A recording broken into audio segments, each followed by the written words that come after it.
There's a school of thought emerging that warns us against shaming the people who might be regretting their vote for Donald Trump in 2024. Malice toward none, charity for all, as President Lincoln said in his second inaugural. Well, as we observe Donald's death squads gunning down American citizens in the streets while he indiscriminately destabilizes the world order, while he tortures immigrants, while he forces the trans community into hiding, while he exacerbates the climate crisis, and while he scrawls his name in on everything from the White House to the Kennedy Center, you know, the daily horror show playing out on our screens. I'm not feeling particularly charitable, Mr. Lincoln. But look, I'm not running for Congress either, so I'll just say it. I will never stop referring to the 77 million voters who re-elected Donald Trump as suckers and dummies. I will always and forever hold them responsible for the disruption pornography that used to be flawed but normal American politics. George Carlin observed that stupid, ignorant voters give us stupid, ignorant politicians. If you voted for Donald knowing about his criminality, his cozy relationship with tyrants,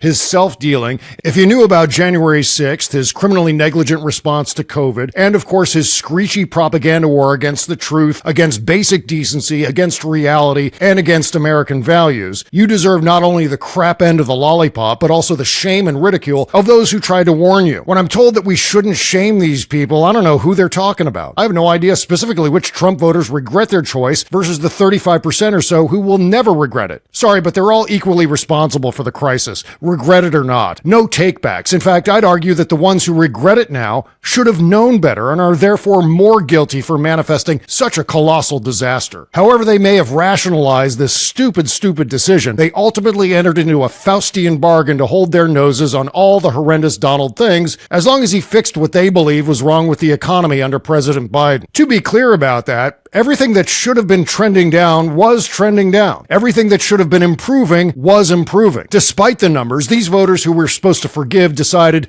screw all that, let's bring back Generalissimo Cranky Pants and all the accompanying fascistic chaos. As long as he fixes the economy, we'll put up with his shenanigans, they bargained. A few moments later. According to Reuters, U.S. manufacturing jobs in December continued an 8-month skid that began last spring after President Trump rolled out his tariffs. And U.S. manufacturing activity slumped to a 14-month low in December. And food prices climbed sharply in December, providing little relief to consumers at the grocery store. To all those voters who ignored fascism for the foolish prospect of a stronger economy, good job. These are chronological grown-ups with agency, and they need to be held responsible for making an historically catastrophic choice, contributing to the end of democracy among many other previously avoidable nightmares. They've earned our verbal malice. They don't deserve our charity, and I will spend the rest of my life feeling nothing but contempt for what they've done to our country.